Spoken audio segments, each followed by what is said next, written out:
자, 글로벌 정면 승부 예고해드린 대로 오늘은 프랑스로 가봅니다. 이 파리의 정지윤 리포터 연결합니다. 안녕하세요. 네, 안녕하세요. 네, 이 유럽 순방에 나선 하산 로하니 이란 대통령이 프랑스 방문 일정을 시작했죠? 네, 그렇습니다. 앞서 이탈리아를 방문했던 로하니 대통령이 27일 그제 파리에 도착했습니다. 취임 후 첫 유럽 순방인데요.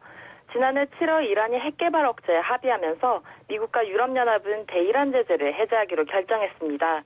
이란은 핵 문제를 비롯해서 사회 종교 갈등으로 오랫동안 서방과 적대적인 관계에 있었던 만큼 이번 로하니 대통령의 유럽 순방에 많은 관심이 모아지고 있습니다. 네, 자 그런데요, 이 파리 외무부 앞에서 로하니 대통령의 방문을 반대하는 항의 시위가 있었다고요?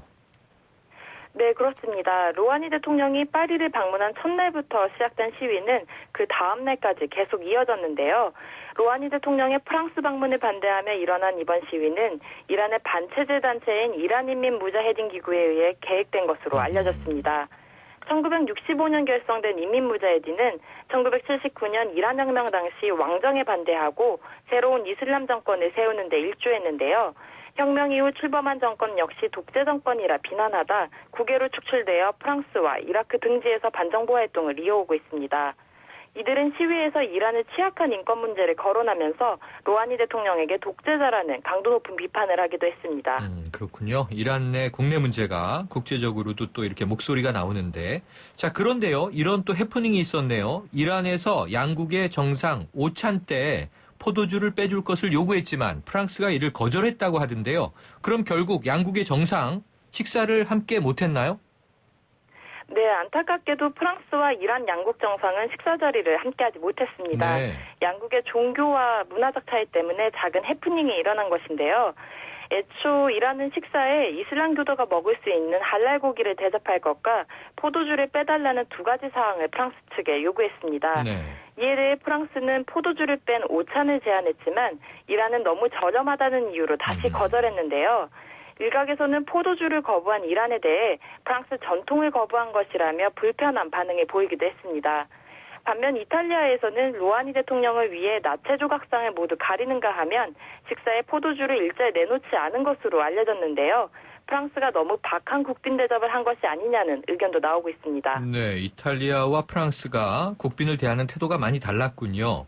그런데 이란이 순방 전부터 이 프랑스의 항공기 제조사인 에어버스와 이 민항기를 114대나 구매할 것으로 계약 체결 소식이 알려졌었는데 이건 어떻게 됐습니까?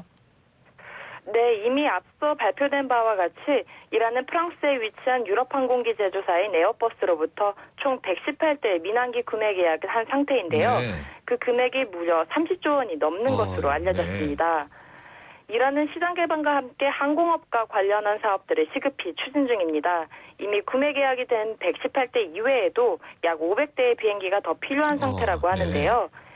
나머지 500대의 비행기 구입 계약과 관련해 현재 에어버스와 미국 항공기 제조업체인 보잉이 거론되면서 두 회사의 치열한 수주 경쟁이 있을 것으로 예상되고 있습니다. 네, 제가 114대라고 말씀드렸는데 118대가 맞는 거였군요.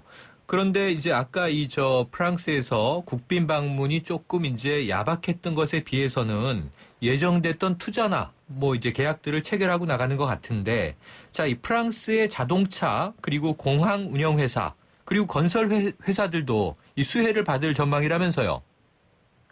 네, 그렇습니다. 로하니 대통령은 공항, 철도, 자동차 등 프랑스의 다양한 기업들과도 경제 계약을 체결했습니다. 그중에는 이란의 오래된 공항들의 재설계와 확장을 위해서 프랑스 공항 운영회사인 에어포워드 파리와 프랑스 건설회사인 부이그, 뱅시와 함께 계약을 맺었고요.